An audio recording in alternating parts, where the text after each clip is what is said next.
Hello दोस्तों, how are you. आशा करिए आप सब शुभ मंगल है, अच्छे हैं। नमस्ते, गुड मॉर्निंग और गुड इवनिंग। मैं doctor Sanchayan Mandal, I am senior consultant medical oncologist. मैं कोलकाता में प्रैक्टिस कर रहा हूँ। चलिए, आज जो वीडियो बहुत स्पेशल है। आज मैं जो टॉपिक लेके आपके साथ शेयर करूंगा और डिस्कस करूंगा वो है पेट का कैंसर। इंग्लिश में टर्म जो है stomach cancer. It is very common. तो आज मैं मेरा एक पेशेंट्स है, उसके साथ भी आपका इंटरव्यू शेयर करूंगा, उसको उसका जो वर्बल कंसेंट लेके। और मेरा रिक्वेस्ट है सबसे कि मेरा जो चैनल है, जो कैंसर अवेयरनेस प्रोग्राम है, और उसको और भी मजबूत करने के लिए आपका जो फ्रेंड्स है, आपका जो रिलेटिव्स है, उसमें ज़्यादा शेयर करें, सो दैट मेरा जो वैल्यूएबल इंफॉर्मेशन है और कैंसर अवेयरनेस जो इंफॉर्मेशन है वो सबके पास जाए और सब इसमें समृद्ध हो सकते हैं।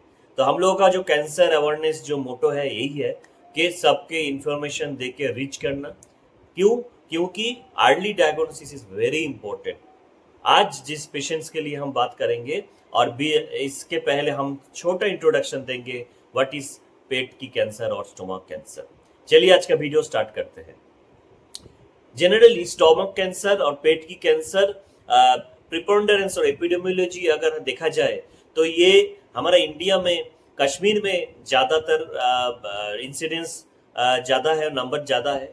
क्योंकि वहाँ पे ठंडे के वजह से उन्होंने कांकरी बोल के एक चीज़, उनका जो लॉन्ग कोट जो पहनता है, जोबा पहनता है, उनके अंदर रखते हैं तो कीप देमसेल्फ वार्म। बहुत ठंडा है वहाँ पे, तो इसीलिए वार्म रखने के लिए ये उनका ट्रेडिशन है कि टू कीप दैट कंकरी इनसाइड दैट बेली, और पेट के ऊपर रखते हैं गर्म भाप के लिए। और उसके ऊपर वो जब कपड़ा जो है वो पहन पहन पहन लेते हैं। तो उसके बाद क्या होता है कि लॉन्ग टर्म ये ककरी हॉट पॉट जो यूज कर रहे हैं शरीर के ऊपर, इससे इसमें देखा है कि जहाँ पे ये टाइप का स्पेसिफिक टाइप रिचुअल्स ज़्यादा प्रैक्टिस हो रहा है, वहाँ पे स्टोमक कैंसर का चांस ज़्यादा है, इंसिडेंस ज़्यादा है। जनरली स्टोमक कैंसर बहुत सारा like our third world country और फर्स्ट वर्ल्ड कंट्री सब जगह ही कॉमन है, जहाँ पे food habit is very important part role play करता है, जिसमें ज़्यादा जिसका फास्ट फूड हो, और प्रोसेस्ड फूड हो, और आपका बर्फ में आइस पैक फूड हो, और बहुत सपोज अनकुक्ड या अनकुक्ड प्रॉपर कुक नहीं हुआ ऐसा फूड अगर ले रहा है कंटिन्यूअसली और रेगुलर बेसिस, उसमें स्टोमक कैंसर का ज़्यादा चांस रहता है, इंसिडेंस और नंबर का। इसके बाद आते हैं कि स्टोमक कैंसर क्यों मेरा ये वीडियो मैं शेयर करने के लिए बोल रहा हूँ, ये इम्पोर्टेंट है। ये आज जो मैं वीडियो बना रहा हूँ इसके लिए कि स्टोमक कैंसर का जो जानकारी ये सिर्फ आपको मिले वही सही नहीं है, आपका जो फ्रेंड्स रिलेटिव्स जो मेरे पास नहीं आ सकता, इसके लिए कुछ क्वेश्चन नहीं पूछ सकते, उसके लिए इम्पोर्टेंट है कि मेरा जो चैनल है इसमें आप क्वेश्चन पूछ सकते हैं बाझिझक, और मैं ज़रूर उसको रिप्लाई करूँगा। स्टोमक कैंसर लेके बहुत दूर दूर से पेशेंट्स यहाँ पे आते हैं मेरे नाम सुन के, और मेरे अंडर ट्रीटमेंट हो रहे हैं अभी। खैसियत क्यों है, क्यों ये एडुकेशनल वीडियो इम्पोर्टेंट है? क्योंकि अगर लक्षण समझ के अगर हम लोग स्टोमक कैंसर और पेट का जो कैंसर है उसको अर्ली पकड़ में आ जाता है, तो उसमें सर्वाइवल चांस ज़्यादा है, पेशेंट का बचने का चांस ज़्यादा है, क्योर होने का चांस ज़्यादा है। नॉर्मल जो सिम्टम्स रहता है, सिम्टम्स के बारे में थोड़ा बात कर लेते हैं। स्टोमक कैंसर और पेट का जो कैंसर है, नॉर्मल जो सिम्टम्स रहता है, पेट में भारीपन, पेट में खाने के बाद पेटे में फुलावट, और क्या हो सकता है, वेट वेट लॉस हो सकता है।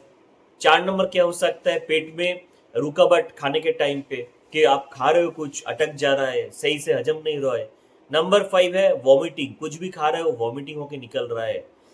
6 नंबर है कि उसका ब्लड वॉमिटिंग, जिसको मेडिकल टर्म में हिमोप्टिसिस कहता है या हिमाटेंसिस कहते हैं, बेटर हिमाटेमेसिस।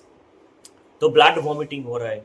किसी किसी पेशेंट्स का कभी कभी रहता है स्टूल के साथ भी ब्लैक स्टूल होता है, काला लैट्रिन हो रहा है, ये भी बहुत दिन से हो रहा है। और वेट लॉस के हम बात बोला है ऑलरेडी।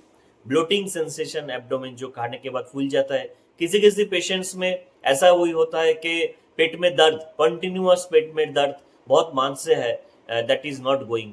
कुछ भी आप मेडिसिन दे दो, कोई भी आप मेडिसिनस और लोकल जो डॉक्टर्स को दिखाया, बट कोई भी मेडिसिन से इसके लक्षण जो है वो क्योर नहीं हो रहा है। उसके बाद आ रहा है जे कि एडवांस स्टेज में पेशेंट्स का लीवर में चला गया पेशेंट्स का तो जॉन्डिस डेवलप हो सकता है। पेशेंट का अगर हड्डी में चला गया, बोन मेट्स हो गया तो हड्डी में दर्द हो सकता है। और ज़्यादा एडवांस स्टेज में अगर ट्यूमर का साइज ज़्यादा बड़ा हो गया तो स्टोमक फुल ऑक्यूपाइड करके ऑब्स्ट्रक्शन हो जाता है। तब पेशेंट्स का मोशन नहीं हो रहा है, लैट्रिन नहीं हो रहा है 4-5 दिन से, और कुछ खाने से ही वॉमिटिंग हो रहा है, तो that is the science of obstruction, जिसको बोलता है हम लोग पेट में रुकावट, गैस्ट्रिक आउटलेट ऑब्स्ट्रक्शन। तो गैस्ट्रिक आउटलेट ऑब्स्ट्रक्शन लेके बहुत सारा पेशेंट पहली बार प्रेजेंट करता है। पहला जो सिम्टम्स है 3-4 महीने का वो नेग्लेक्ट कर देता है, उसके बाद इमरजेंसी में गैस्ट्रिक आउटलेट ऑब्स्ट्रक्शन लेके पेशेंट आ जाते हैं। अभी ऐसा है कि पेशेंट्स का जैसे ही आए हम लोग पेशेंट्स का चेक करते हैं, हिस्ट्री लेते हैं, और उसमें और एक इम्पॉर्टेंट चीज़ है कि वायु नहीं पास होने के लिए, कि रेक्टम से और पैखाना के रास्ते से उसका हवा नहीं पास हो रहा है, हवा बंद हो गया, लैट्रिन भी बंद हो गया और वॉमिटिंग हो रहा है, पेशेंट में पेन है और स्वेलिंग भी है पेट में, पेशेंट का वेट लॉस भी हो गया, दिस ऑल जो लक्षण बताए, all symptoms goes in favour of carcinoma stomach.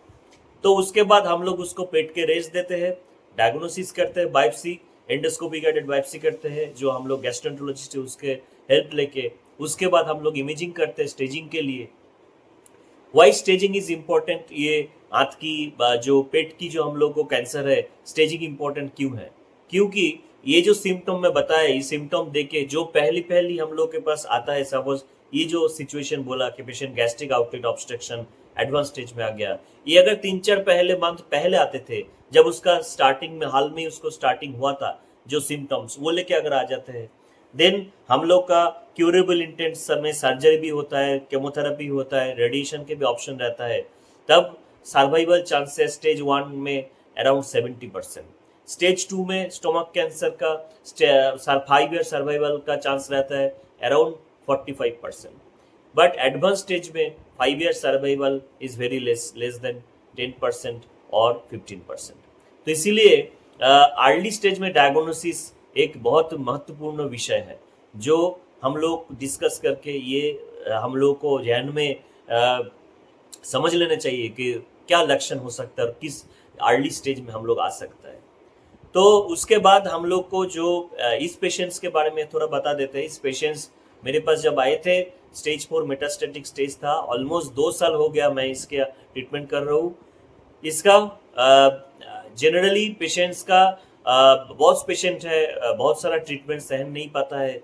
आगे पहले अगर 10 साल पहले का आप बात करो तो 10 साल पहले सिर्फ केमोथेरेपी एक ऑप्शन था, लेकिन अभी जो पेट का जो ट्यूमर है, स्टोमक कैंसर है, इसमें एडवांस स्टेज में भी बहुत सारा न्यू डेवलपमेंट हुआ है मेडिकल ऑन्कोलॉजी फील्ड में। न्यू दवाई आया है, नया दवाई आया है, जिसको बोलता है immunotherapy, targeted therapy. First line therapy में भी हम लोग इम्यूनोथेरेपी, टारगेटेड थेरेपी ऐड कर सकते हैं। इस पेशेंट्स का पहले बाहर ट्रीटमेंट हुआ था, बाहर में उसको केमोथेरेपी चला था, लेकिन अनफॉर्चुनेटली उसका फर्स्ट लाइन जो थेरेपी जो फर्स्ट टाइम स्टेज 4 में जो हम लोग देते हैं पेट का कैंसर में, जिसको फर्स्ट लाइन थेरेपी बोलते हैं, उसमें उसका उतना अच्छा रिस्पॉन्स नहीं आया, फेल हो गया, प्रोग्रेस कर गया डिजीज। उसके बाद पेशेंट मेरे पास आया तो मैं उसको एक स्पेशल टारगेटेड थेरेपी और केमोथेरेपी का कॉम्बिनेशन में दिए है उसको। जो targeted therapy, special targeted therapy है, जिसको बोलते हैं रेमडेसिविर वर्सेस प्लस केमोथेरेपी, ये दोनों हम कंटिन्यू किया है पेशेंट्स का ऑलमोस्ट 2 साल कंप्लीट हो गया अभी ट्रीटमेंट का।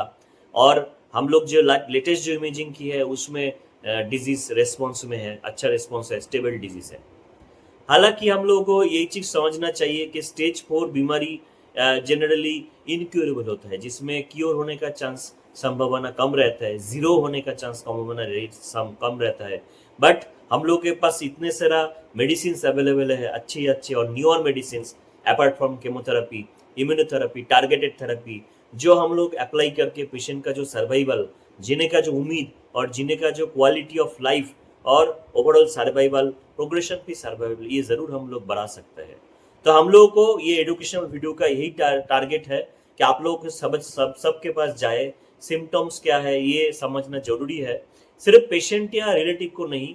ये जो मैं सिम्टम बताया, ये सेट ऑफ सिम्टम जो आपका जहाँ पे भी घर है, घर के पास जो डॉक्टर साहब जो है प्रैक्टिस कर रहे हैं, मेडिसिन का डॉक्टर हो, पेट का डॉक्टर हो, चाहे जनरल प्रैक्टिशनर हो, कोई भी हो, सर्जन हो, जो भी डॉक्टर प्रैक्टिस कर रहे हैं, अगर कोई पेशेंट्स ये अर्ली सिम्टम्स लेके आता है, ये एडवांस सिम्टम्स लेके आता है, मेरा सजेशन है उसमें टाइम वेस्ट नहीं करके ज़रूरी लोकली जो मेडिकल ऑन्कोलॉजिस्ट है उसके पास आप भेज दीजिए, then they will take care and still process for the treatment.